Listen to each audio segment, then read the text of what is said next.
A team at this World Cup just lost their second game. They're still in the tournament. No miracle, no comeback, no tiebreaker drama. They're still in because FIFA changed one rule, and almost nobody has taken the time to explain what that rule actually does to this tournament. Right now, coaches are making decisions in real time that have never existed before in World Cup history. And if you've been watching these games and something felt different, like teams weren't playing the way you expected, you weren't wrong. Smash like if you had no idea that was happening. We are just getting started. Here's the deal everyone knows about the World Cup. You get put in a group, 4 teams. You play each of them once. Win your group or finish second, you move on. Lose twice, book the flight home. That's been the rule for 40 years. 8 groups, 32 teams. The math was clean. The stakes were binary. A 2-goal deficit after match day 1 meant you needed to win your next 2 games just to breathe. And that created a specific kind of pressure we all understood. Every tackle mattered. Every goal mattered. Dead rubber final group games? Please. Nothing was ever truly dead. Now, that was 2022. That World Cup, the one we all watched, had 32 teams. 2 years later, FIFA decided that wasn't enough. And what they replaced it with changes everything about how this tournament is played. More on exactly why that matters in about 2 minutes. But first, let's talk about what the new format actually looks like. FIFA expanded to 48 teams. That is not a small bump. That is 50% more teams than 2022. And to fit them all in, FIFA had to rebuild the entire structure from scratch. Here's how it works. 12 groups, 4 teams each. Top 2 from every group advance automatically. That's 24 teams. But here's the part nobody is talking about. Every group also has a third-place team. 12 groups, 12 third-place finishers. FIFA takes the 8 best third-place teams across all 12 groups, and they advance too.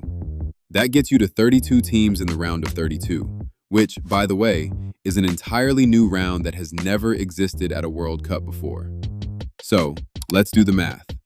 If you finish 3rd in your group, 1 win, 1 loss, 1 draw, you've got 4 points.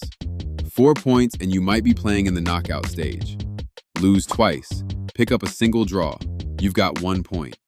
Depending on what third-place teams and other groups are doing, 1 point might get you through. Now think about what that does to every single game. In the old format, match day 3, the last group game, was sometimes basically meaningless. A team already qualified in 1st or 2nd would rotate their starters, rest their best players, maybe go 3-3 while their fans took selfies in the stands. Coaches called it squad management. Fans called it boring. There's even a name for the most infamous version of this.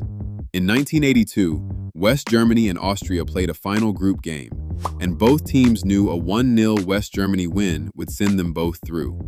That's exactly what happened.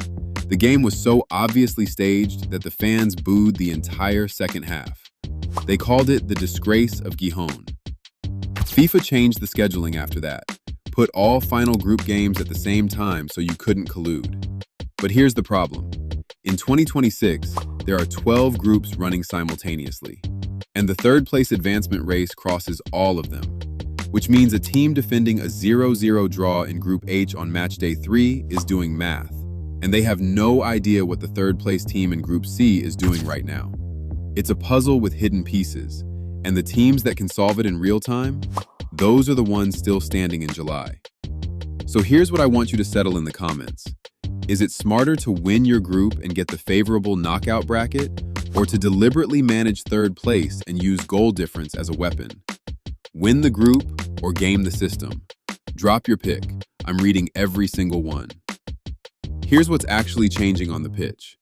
Teams that enter match day 3 already eliminated used to have one agenda: salvage pride, give young players minutes, fly home.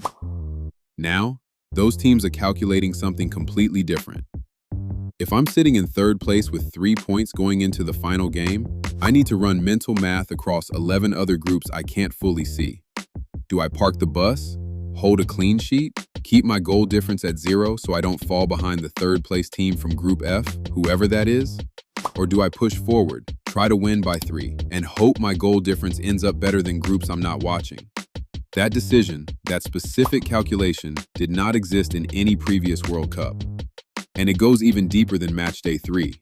Think about match day 1. Under the old format, if you went down 2 goals in your first game, painful but survivable. Win your next 2, you're through. Under the new format, getting crushed in match day 1 is a different kind of disaster. Because goal difference is the first tiebreaker for the best third-place rankings. Lose your first game by 4 goals instead of 1, you've already kneecapped your goal difference so badly that third place is nearly out of reach, even if you win the next game. Which means teams that used to come out attacking in match day 1, knowing they had 2 more games, are now thinking defensively from minute 1. Don't get crushed, protect goal difference, keep the door open. The format didn't just add 16 more teams, it changed the risk calculus of every single game from the first whistle. Let me show you what this looks like in real time at this tournament. Cape Verde, first World Cup appearance in their history. Group A, they draw Spain, the pre-tournament betting favorite, the European champions everyone picked to win it all. Result, 0-0, a draw. Now, in 2022, that 0-0 would be celebrated as a heroic moment, then followed immediately by the brutal reality that you probably need to win your next 2 games to advance. In 2026, that 0-0 is a point. That 0-0 is a clean sheet. That 0-0 keeps Cape Verde's goal difference at neutral, while every other third-place team is potentially bleeding goals against stronger opponents. Cape Verde didn't just survive their opening match, they played the new format perfectly. Now look at Qatar. Qatar spent $220 billion hosting the 2022 World Cup, finished dead last in their group. 0 wins, 0 draws, 3 losses. Worst host nation performance in World Cup history. They're back. Group B, Canada, Bosnia, Switzerland. Under the old format, Qatar needs to win 2 games to advance. Their odds are nearly 0. Under the new format, if Qatar steals a draw, keeps their losses tight, manages goal difference, they could be in the round of 32. For a team that went 0-3 4 years ago, that is not just a path.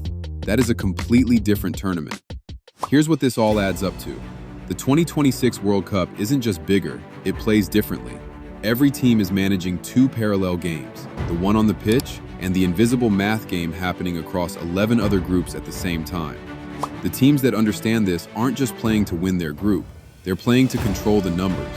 And somewhere in this tournament, a team is going to reach the quarterfinals having lost a group stage game. Casual fans will call it an upset. People who understood the format, they'll say they saw it coming on match day 1. The 48-team format didn't just add games, it rewrote the strategy manual for every single coach in this tournament. Next, there's a team at this World Cup with a statistical profile that nobody is modeling correctly. A squad built for exactly how this format works. You won't see this one coming. If you're new here, this is what we do, every day, until July 19th.